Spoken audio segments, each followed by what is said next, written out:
Hello, this is Richard, and this video is about C and C++. This is a very basic introduction to C and C++. So this assumes absolutely no knowledge about programming. If you know a little bit about programming already, perhaps you know another programming language, then compare what you know to what's specific about C and C++. So first, I decided to make a very simple program and explain the bits and pieces of how you write it, how you make it, how you run it, and what are the key concepts you really need to understand before you really get into programming with C and C++. So alongside this diagram, which you can get to, by the way, by going to the link that I should be attaching to the video, and you can also see it here, but this links back to my notebook, back to this page, where you'll find this information and probably more as I continue to add information about this series and other series as well. So, I'm going to show a very simple program in C. This also applies to C++. They're kind of interchangeable when you start with the basics. So, I have two files I'm going to show. The first one is the actual program that we're going to be talking about. The second one is for making the build system. You need a build system when you write a program because the language you write a program in this case C or C++, is not what the computer actually runs when you run your program. The language C, C++, and most other languages has to be translated into the instructions that the CPU understands. This is a process called building, and it's a multi-stage process. You can see in this diagram, I've simplified it a lot, but there are essentially two stages you should think about as a beginner in C++, and that's compiling and linking. And it all revolves around these key concepts. So, a program is a single application or app, and that's the end result on the right here. It's typically a single file, although it might be accompanied by other files. For example, on the Mac, usually an app is a bundle or a zip file that has lots of files in it.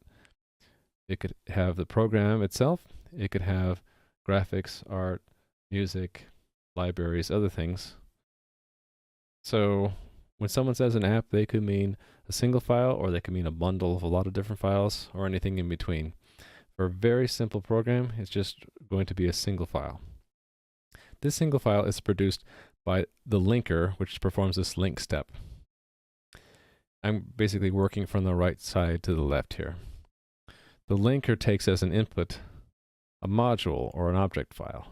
And this is sort of an intermediate file like you would expect from this diagram, in that it sits between your program that the computer can actually run because it has instructions the CPU understands, and then the program as you typed it in C or C++, which is, by the way, also known as a source file or source code. Now, this intermediate file is produced by the previous step, which is the compile step done by the compiler. And that takes the code as you wrote it and pulls in definitions from libraries and other places that you included, and kind of makes an amalgamation of the two. So if we were going to describe this again from left to right, first we're going to write our code in our hello-world.cpp. Just show here, very small program. The first line of this program has a pound include stdio.h, which is called a header file, part of the interface of the standard C library. It's depicted in the diagram here. The compiler takes our hello world and our standard.io.h and kind of folds them together into hello world.o, translating the C code into the language, the machine language that the computer CPU will understand. So essentially, you're going to have to do this for every different kind of CPU. For example, if it was an ARM or an Intel, you need to have two different .os. The link step is necessary because The header file, standard IO, just has definitions for things, not the actual code. So for example, what we're using in our example program here that comes from the standard C library is this function called printf. The actual code for that resides in a library somewhere, standard C library. The compiler doesn't grab that code when it forms the object file. It just takes your code here, in this case it's just these 2 lines of code, and pulls in a reference, an unresolved reference to printf into this hello world.o. The linker resolves all these references like printf by finding where they are in the actual code library and pulling them in, linking them, which is why we use the word link, into the final program. So the final program should contain our code and then the code that we needed from the library, which was this printf function. So how would you actually run these tools, make a program, and such? I like to use Visual Studio Code. And with Visual Studio Code, there are a couple extensions that I recommend. The big one is a C++ extension for Visual Studio Code. The second one I recommend is the CMake tools.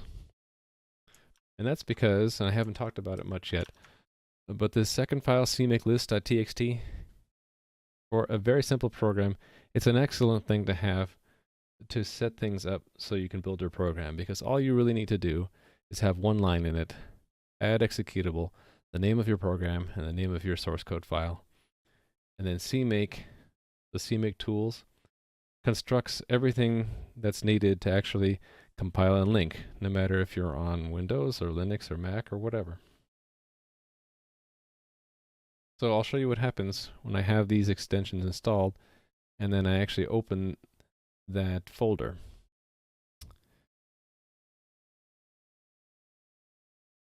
You can see it actually configures the project. It's running CMake and it's basically generating scripts that when we tell Visual Studio Code we want to build, it'll run those scripts to run the compiler and linker.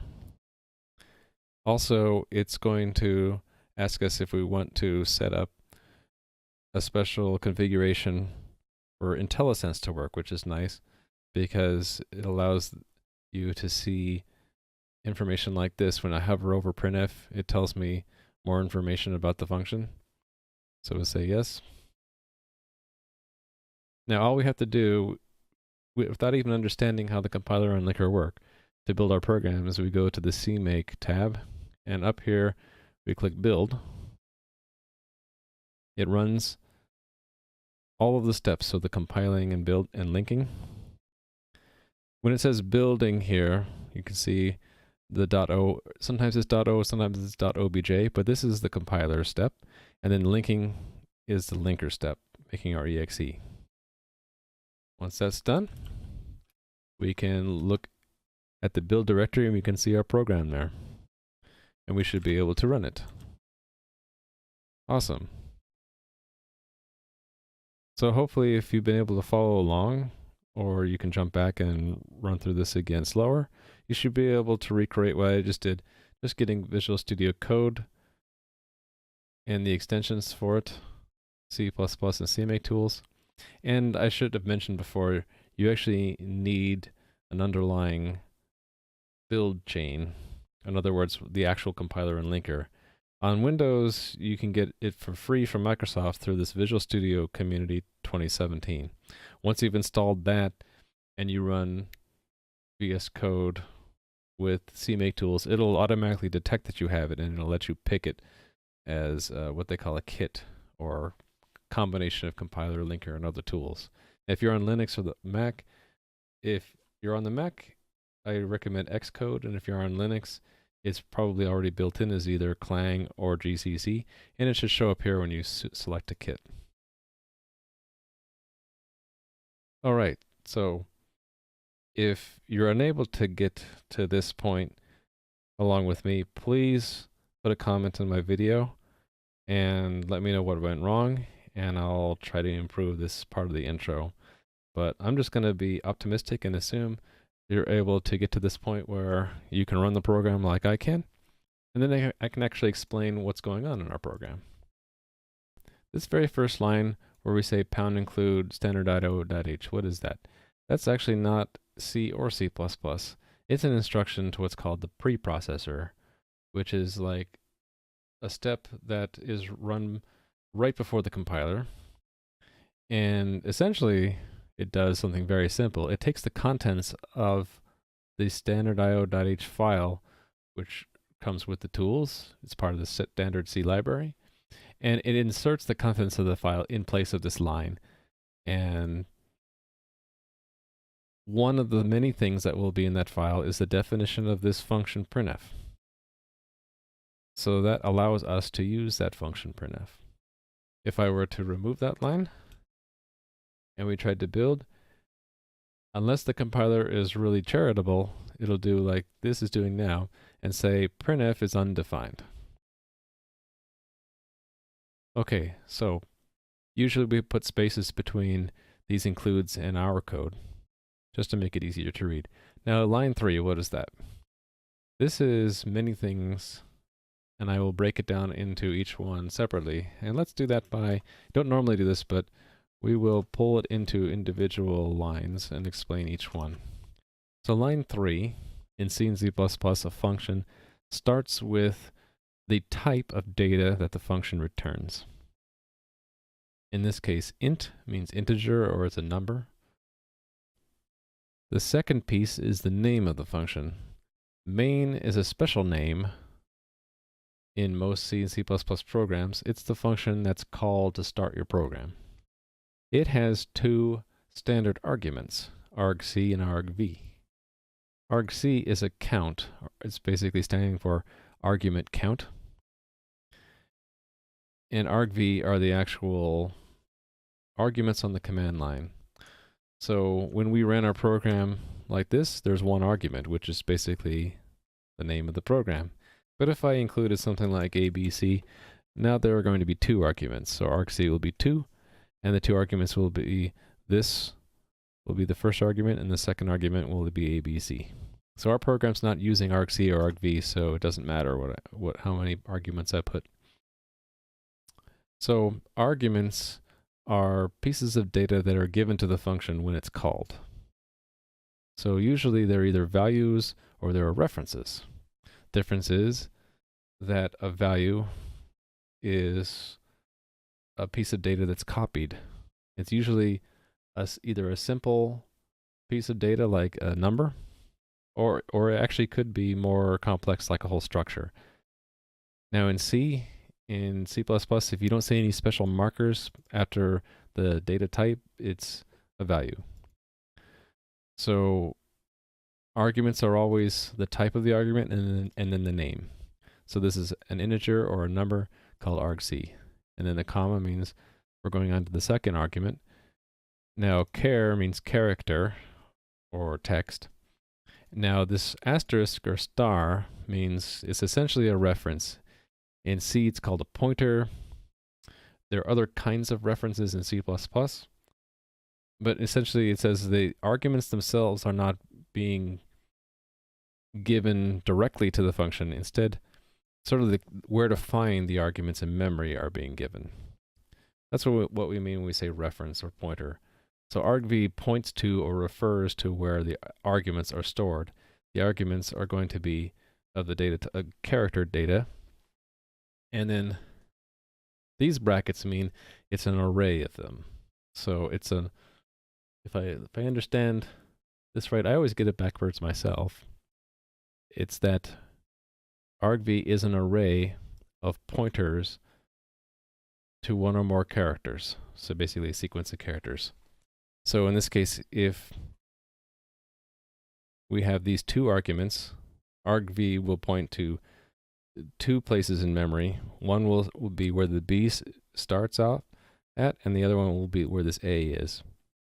Now, in C, the standard convention is that when you have a value that's a string, the first memory location is what the pointer or reference points to, and then it's in sequence until you hit the end, and there's a special 0 marker at the end called the null terminator. The actual code for a function is always inside of curly braces. So this is essentially a function called main that returns a number, and takes two things, a number, which is an argument count, and the second one, which is an array of pointers to strings. It has two lines of code in it. One is a function call, and the other one's a statement to return a value. Statements usually have semicolons at the end in C++ and in C. A function call is usually the name of the function and then parentheses. And inside these parentheses are the arguments. So printf here is we're taking this string. Strings are characters that are inside of double quotes, and we're going to pass that to this function called printf. That's in the standard C library, and it does what you might expect. It takes the string and prints it to the console. So this return statement is basically taking the number 0 and returning it to whoever called main. So when in the case of main, since it represents the entire program, that value comes out as the exit code, or what the program returned. And like if you had a script that's running your program, it could get that exit code and do something about it. It's a way for your program to indicate, what the result of the overall program was. So if this was printing the exit code of our program, if we put in a number here like 42 and we ran the program, it would show up here. In this case though, this is not our program, but the build program. Return values are more useful when your functions call other functions and then use the values that they return.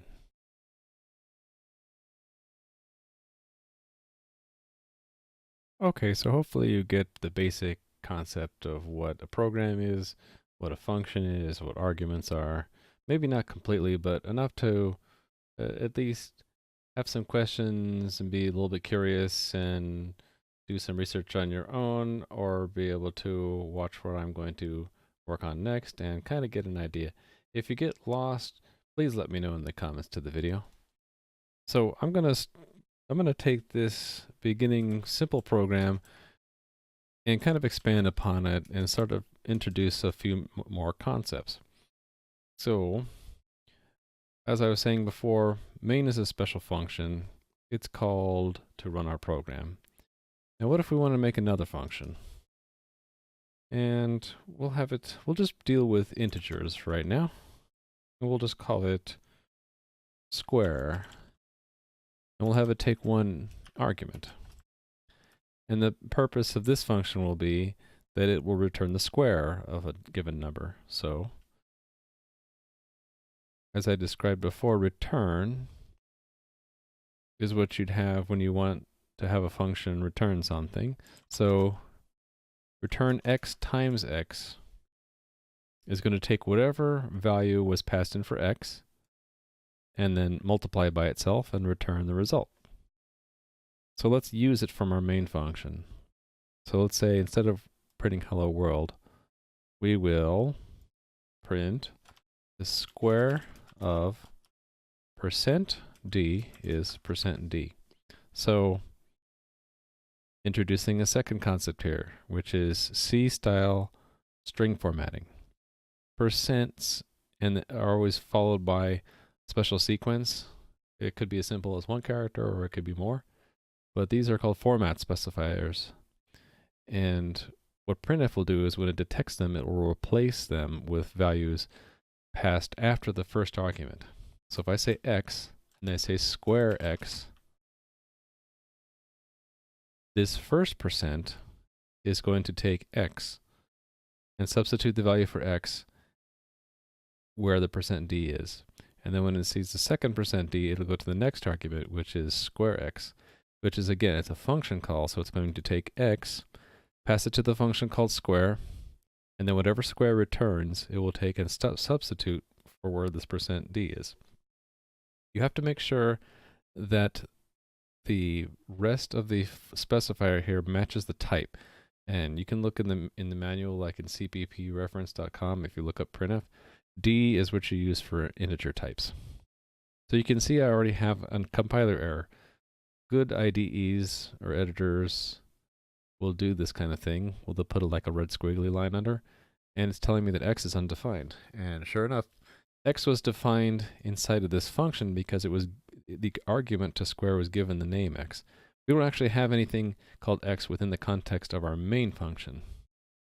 But we can do what's called a declaration of a local variable. That's how you do it. If you start off a statement with a type and a name, you're declaring a variable. And then equals and a value, you're giving it an initializer, or you're assigning it an initial value. You could do it either that way, or if you prefer, you could declare it and then later assign it. I prefer to do it both mainly because if you were to do it this way, between these two statements, what is x? We don't know. It's undefined. You can't really assume what value it has. By the way, if you have a statement begin with 2 slashes, or a slash and an asterisk, and then ending with an asterisk and a slash, both of these are what's called a comment. They are lines that are thrown away by the compiler, and they're only there for human readers to help make sense of what the program does. So anyway, we'll have x be initialized with 42. That way here, we'll be passing the value of 42 directly to printf, and then here, we will be taking 42 and passing it to square. Square will multiply 42 times 42, return the result, and then that result will be given to printf as the third argument. So a side note, when you have multiple arguments like this, they're always evaluated from right to left. So we can actually verify that. If I build in a statement here, it looks kind of weird, but if you read it from right to left, it assigns 6 to x, then passes 6 to square. Square will return 6 times 6, which is 36. So it'll have 36. And then x will be evaluated, which is now 6 because it was assigned to 6. So we should expect to see the square of 6 is 36, even though we initialized it to 42. So let's try that and see if I'm right. If I'm wrong, I'll have to re-record this video, of course, because I'm never wrong. All right. We don't need that argument. There you go. It's from right to left. If it was from left to right, we would expect 42 to be passed there. And then we would still expect 36 because functions are always, you evaluate the arguments first and then you pass them to the function, and then the function's return value is put in the place of the entire function call. Anyway, that's kind of weird, so we're going to remove that assignment. So when I compile this and run it, it'll be back to 42 and then the square of 42. All right. So we're good with user-defined functions and variable declarations and multiple arguments passed to functions. So let's see, what next? How about we'll introduce another kind of data type. And we'll do it in the form of another function. We'll use the data type float. In practice, you wouldn't really use float, but I like it in this example because it kind of illustrates what it is. Float refers to a floating point number. In other words, a decimal. For example, 42.6. In that the way that the floating point value is represented internally in the computer is essentially it's 426 and then put decimal point between 42 and 6. You can think of the computer internally thinking of the number like this. It's actually a lot more complicated, but so it's called floating point because you can move the decimal point around just by changing this part of the value and not changing the actual digits, right? So if I, to make the decimal point float over 1, I would do that. And then it would be that, right? So in practice, we use double instead of float. And double stands for double precision floating point. It's basically twice the number of bits. It takes twice the amount of memory, but it gives you twice the amount of precision. And it's the more common size of a floating point number. So again, types int, example would be 42. Float would be 42.6. Let's see if I line this up. And double, if you can think of it, a floating point as being not very precise and double as a lot more precise. You could have something like that. In fact, more zeros. Whereas I think that's too many digits to be stored in a float. If I remember correctly, float can handle 6 or 7 digits and double would be twice that number. So that might be a little bit of a way to remember these types.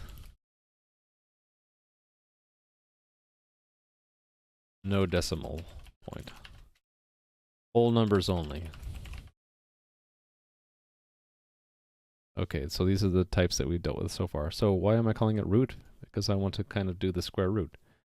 So it's kind of hard to do it with normal plus, minus, times, divide arithmetic. So I'm going to cheat and use another function from the C standard library. And also to illustrate another point, it's really not a good idea in the real world to, even though I do it in my Twitch stream, it's not a good idea to reinvent the wheel all the time.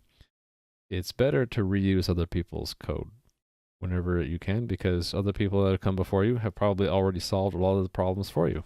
So in the C standard library, there's already a square root function. And you can see the normal square root takes a double, returns a double. And if you want the float version, it's square root f. So I can simply return the square root of x. So let's add another print statement here. The square root of. Now in here, for printf, double is LF. Some of these you just kind of have to memorize or have the manual page ready for you to refer to what is the format specifier for different kinds of types. And we can't use X, so let me have a double Y. And I don't know, how about 56.8? And then we'll just use Y and the root of Y. Build that. Okay, so another thing that %lf does is it prints it with a fixed number of digits of precision. So if you look in the manual page for printf, there are different tweaks you can do in the formatting. For example, if I do 0.2 LF, it will only print 2 digits of precision after the decimal point. And if you do a G, so LG, it's more of a smart formatting, where it just does the number of digits that it thinks you need. I don't really remember them all. I have to go back to the manual anyway, so don't expect to memorize them unless you're really good at memorizing things. Okay, so I should probably have an example with char since we're already using it for arguments. How about we'll illustrate the length of a string and how it's organized in memory. And let's maybe separate these examples here. So this will be our third example. So here we'll have const char star name equals, I don't know, what's a good name? George. Now what did I just do? It's a declaration like X and Y, so the name is name, the type is this, and the way you read this type is it's a pointer to one or more characters that are constant. And then here's where it gets a little tricky, because I could say char star const foo equals foo. That also works. So what's the difference here? This is a constant pointer to one or more characters. You can tell the pointer itself is constant because I can't say something like this. I try to do that. it'll say must be a modifiable L value. What L value means value on the left side of an assignment. It has to be modifiable. It's saying basically foo can't be modified because it's const. Now, on the other hand, I can do this just fine. Because name is not constant, it's the thing pointed to by name is constant. So I can illustrate that as being a problem. If I try to modify, let's say the G, which is at index 0, is maybe an H instead of a G. Now it's saying it can't be modified, but here it will let me do it. Change it to an X. See the difference? Here, the const means that the contents of the string are constant. When the const is to the right of the pointer, it means the pointer itself is constant. Now that's really hard to memorize and remember. I don't always remember it, but nowadays the editor or the IDE will help remind you about it. You can actually combine them both. I could have const char star const bar. In that case, both of those things that I tried to do would not be allowed. Right? So anyway, let me talk a little bit more about some of the things I did here, because this is supposed to be a very basic introduction and I'm using things I haven't described yet. So what do these square brackets do? That's called indexing, and we saw them back here again when we were declaring an array. It's basically saying if name points to something or it's an array, that we're going to go to the thing it points to and then move a certain number of elements from that point on to get to a place. And if it's an assignment we're doing, then we're storing something in that place. If it was on the other hand, if it was on the other side, like if I said name 1 equals name 0, then here it's fetching the thing that's 0 places starting from name, so that would be the G, and then putting it at where name points to 1 place to the right of it, so that would be that would end up making it GGORGE, right? And if it was something like that, we would expect O, right? Because it's fetching from index 2 and putting it into index 1, right? If that was 3, then that would be R. You see how that works? And if I move that to 2, then it's GERRGE, right? So indexing can be on either side. Again, on the right, it's the indexing it's fetching from. On the left, it's storing to.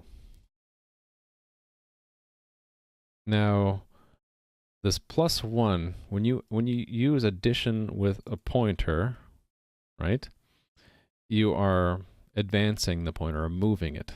So if I were to do that, now name really points to org. That makes sense? Now don't try to do a -1, because who knows what's before George, right? Could be anything. So whatever is in memory before the G in George. So don't do that, unless you're curious to see how your machine actually works. It could crash, it could actually just be a garbage value, who knows. What else to explain here? Oh, I mentioned earlier about how does the computer know where this end of the string is. In C, it's basically when you have a string like this, there's an extra special character. I think it's 3 zeros, or actually I think you can just have 1 0. And I also didn't explain what the \n was. Backslashes in strings are special characters. So when you compile your program, it'll replace special characters with what the special characters represent. So \n is used to represent an end of line, so that if you were to print that, it would go to the next line. And the \0 is a special marker called the null character. So if you were to look at like fetch the elements of name, like 0 would be G, 1 would be E, 2 is O, 3 is R, 5 is G, 6 is E. Now if you go to the 7th, when you index name, it would be this special null character. It's actually equal to the value 0. Characters such as A, capital A, if I get this right, I'll be lucky, but they are convertible to integers through what's called the ASCII table. So basically every English character and symbol is mapped to a number between 0 and 127, and some of them are reserved. So the null character is at 0.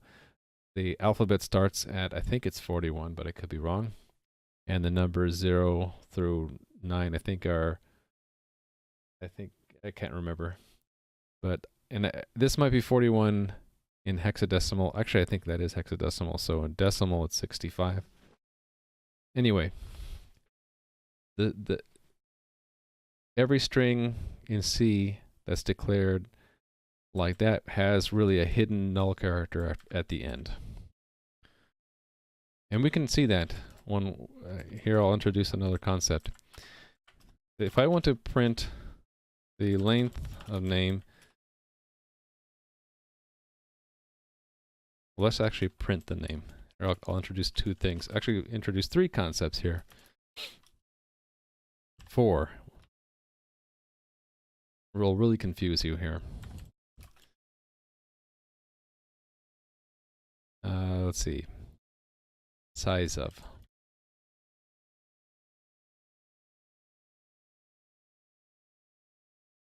I'll actually remove the name part. Okay, so what are the things I introduced? Backslash double quote is what's called escaping a quote. If I didn't do that, the compiler would say, oh, that's the string. Now this is outside the string. So if you actually want a double quote inside of a double quote a string, you do what's called escaping it by putting a backslash in front. So these two characters together are replaced by just a double quote in the actual thing that's printed. Now the S format specifier means string. So that matches that. Oh, this is complaining. Oh, okay, that's just that was just a temporary problem with VS Code. Yeah, so this %s matches my string here. Now %zu, I think it's zu, stands for a size. So size of is a special thing in C that it's like a built-in function. It doesn't actually call a function when you run your program, but it evaluates the value of this function when your program is compiled, because the compiler will know what the size of this is. In fact, you can see there it says it's 7. And it's sort of already giving away the punchline to this line, is that this illustrates that that string has that hidden null character at the end, because it's not just 6, it's 7, because the null character is counted in the size of the actual string. Let's build that and verify that we get that at runtime as well. The length of George is 7, so it's not what you would expect. It's because of that special null character.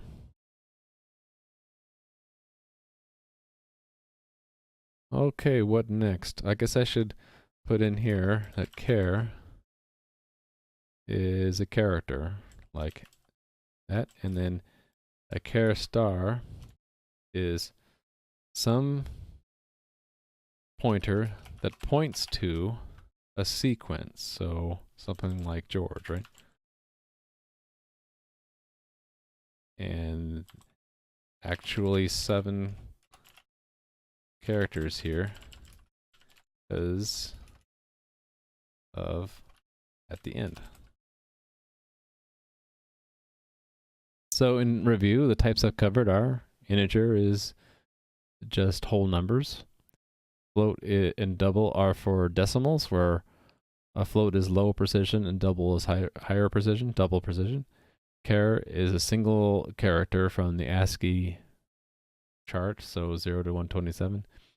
And then if you have a pointer to characters, it's one or more characters, and then what's called a literal string, when you in your code you have a sequence of characters with double quotes around it. This literal string is really a pointer to one or more characters, and it knows the program will know how long the actual string is, because the last character, which is hidden in the literal, will be a null character. Yeah, so far I've been just talking about C. Really, C is a good foundation to understand at least the basics of before you get into C++. A lot of people think of C++ as an extension to C. Technically, it's not exactly, but it's close enough of an analogy to think of it that way. In fact, that's how I'm going to approach this. Even though this is helloworld.cpp, it really is compatible with C pretty much. I don't think I'm doing anything here that wouldn't work if I named it .c. Okay, one more concept before I wrap up this video. I will introduce loops and conditionals. So you see how here we kind of cheated and used size of to figure out how long that string was? What if we wanted to do it in our actual program and not have the compiler cheat and tell us? We could just start off with, it should be const char const technically. Name equals George. So let's say we want to count the number of characters in that name and then print it out. So we're going to do a bunch of things, which we don't know yet, so I'm representing with that comment. And then we're going to end up saying the length of the string is some length. And instead of this, we'll put name. And then here we'll have length. So how do we get that to work? Because first of all, if we work backwards from the compiler errors, we need to define length. So a good type to use for lengths and sizes in C and in C++ is size t. Now you can see it made it a special color because it's really a type def. And technically, that type def comes from standard def.h. So I always like to include that. I think when you include things like standard IO, you get standard def for free, but I like to include it myself. If we initialize it to 0, that will just print 0, it won't print the correct answer. We actually have to count. So counting implies doing something in a loop. In other words, repeating something until some condition.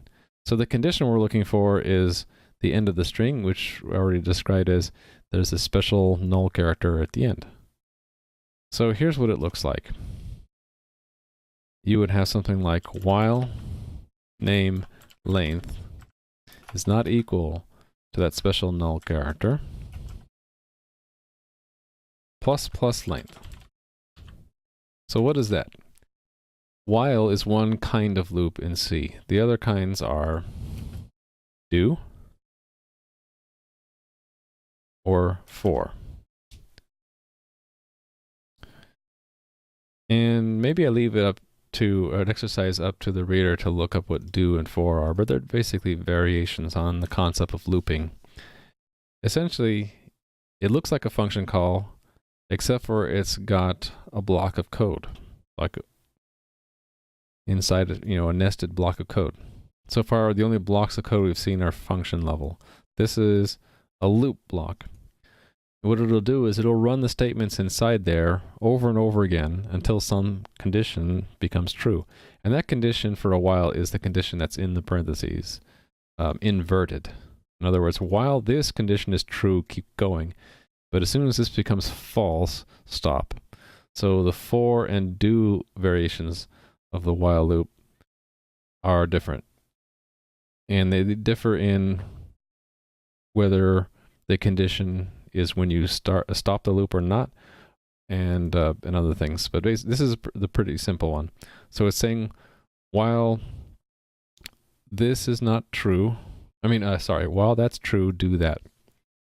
What is this? What's the plus plus mean? That's sort of shorthand for length equals length plus 1. With the side effect that this also is a value, and that value is what length is after this is done. So if you think of it as length evaluates add 1 to length, return length. If we did it this way, this is an alternate way of doing it in C. That's the same thing, only return or add 1 to length, return what length was before. So let's say length is 0 and you did length plus plus. This would evaluate to 0, but then store 1 in length, and then the next loop it would evaluate to 1 and store 2 in length. That's why this is called post increment, and that's called pre-increment. Pre-increment as in you increment before you yield the value, and right now we're not doing anything with the value, but I could do something. So I could say something like value, and I could say value equals. Let's say I do something like this. Value 2, 1, and 2, right? So here, the first time we run through the loop, value 1 will be 1 and value 2 will be 1 again. Right? I'm trying not to make this too complicated. So the order would be length that starts out as 0, it would become 1, and then we store 1 in value 1. Then before we increment, we store 1 in value 2, and then we increment length to 2. Anyway, we weren't going to do anything with the evaluation. We're just going to add 1. So it's just, this is all we really need to care about. And you can see how this works. It's going to, each time at the top of the loop, it's going to check the character at that index, starting at 0. Is it the null character? No, so we continue. Increment the length, so we go to 1. Is the character index 1 the null character? No, so we keep going. So we'll keep going until it gets to the 7th one. And then it'll say, oh, it is the null character, so exit out of the loop. So we can see that work. Run our program. So it's 6 and not 7 because we're having it stop when it gets to that 7th character, and the 7th character is at index 6 because indexes always start at 0. So 0, 1, 2, 3, 4, 5. So index 6 is where that null character was. So we can illustrate this walking by something like this. Printf advancing or no null at index. We'll just have it printed, right? So we can see it did it 6 times, and then finally found the null. Actually, I can sort of illustrate if I fold these two together and put the plus plus there, and we say just that because I don't want it to be misleading. What do you think it'll print? If you thought 1 through 6, you're right. Now, what if I make it a post increment? Now what will it do? If you thought that 0 through 5, then you're correct. So you see the difference between pre and post increment. So that's loops. Now I'm going to end with conditionals. Let's do something interesting every other character. So let's say we wanted to print something every second character. So something like length, if length, I'll explain what that is, equals 0. This condition is true on every other character. So what if we, so I keep saying if because the answer is we do an if, and then we say that. Then we put the code in there, right? So let's say name, and then the character. So there's another thing I'm introducing, C for character. So it'll be length and then name length. And then let's not forget to to pre-increment length at the end. You can see it's printing out every other character. Now what is this percent? Percent is modulus, or remainder, of a division. So it's basically taking length and dividing by 2, but since length is an integer, size t is basically a kind of integer used for sizes. So the remainder when we divide by 2 is either going to be 0 or 1, right? The remainder is 0 if it's an even number and 1 if it's an odd number. And I can illustrate that. I can make that a 1. Now it's going to print every odd character. Like so. So anyway, when you have a condition and you put if in front of it and have a block of code, now you have code that's executed only when that condition is true. They also call that a branch, by the way. You can have both what to do if the condition is true and what if it's false. So let's say for the even numbered ones, we want to print that. And for the odd number ones, we'll print, I don't know. Let's say that that's even and that's odd.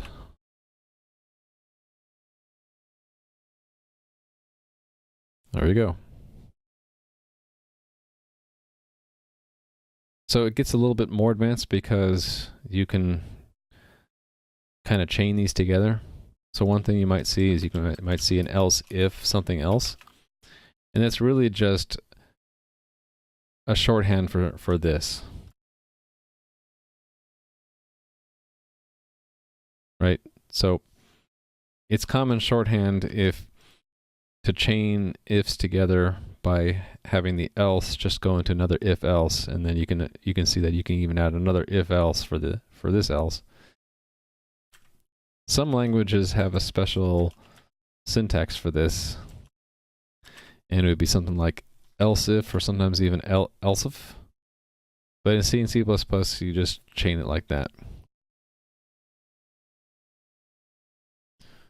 So you can do actually a lot with knowing functions, loops, conditionals, and basic variables, and strings being well, we've introduced pointers when we're using strings. In a future video, I'll have to go a little bit more about pointers because pointers come up again when you talk about arrays and other things. And when we talk about C++, there are yet more types of references, pointer being a kind of reference. So anyway, I hope you enjoyed this video, and if you didn't know anything about programming and now you do, that's great. If you watched this video and got confused, let me know. And if it was too basic, let me know that too. I appreciate your feedback. And my goal is to kind of tailor future videos based off of the feedback I get. If I don't hear anything, I'm not making any more videos. If I hear back some constructive criticism, then that's great. I will try to incorporate that in the future videos. So, hope to see you again next time. Thanks.